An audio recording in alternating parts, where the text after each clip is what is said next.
भारत जोडो यात्रेमध्ये अर्बन नक्षली संघटना सहभागी झाल्याचा आरोप मुख्यमंत्री देवेंद्र फडणवीस यांनी केला. यावरून आता नाना पटोले यांनी मुख्यमंत्री फडणवीसांना सवाल केलाय. भारत जोडो यात्रेत कोणत्या नक्षली संघटना आहेत त्यांची नावं द्या अशी मागणी आता पटोलेंनी केली. या संदर्भात नाना पटोलेंनी फडणवीसांना एक पत्र लिहिलंय.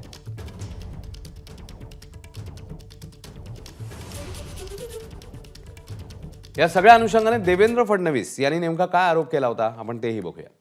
आपलं जे 16व्या 17व्या वर्षापासनं 27-28व्या वर्षापर्यंतचे जे वय असतं, हे वय एक प्रकारे असं असतं की ज्याच्यामध्ये प्रत्येक गोष्ट नाकारतो माणूस,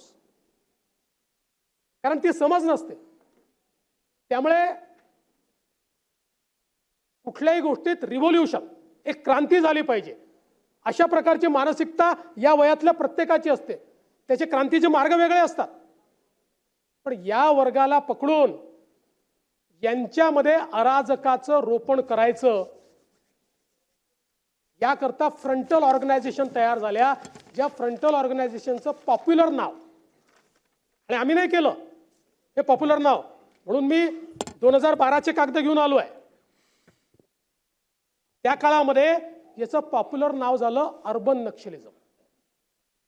अर्बन नक्षलिझम म्हणजे काय, तर देशाच्या संविधानाचं नाव घ्यायचं, पण संविधानाने तयार केलेले इन्स्टिट्यूशन, कोर्ट असेल, हायकोर्ट सुप्रीम कोर्ट असेल, RBI असेल, CAG असेल, इलेक्शन कमिशन असेल, अशा प्रत्येक संस्थेच्या बद्दल लोकांच्या मनात संशय तयार करायचा.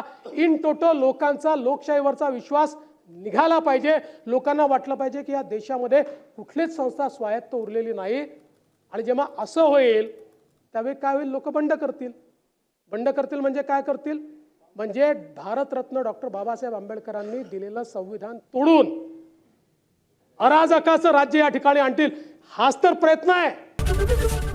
ABP माझा, उघडा डोळे बघा नीट.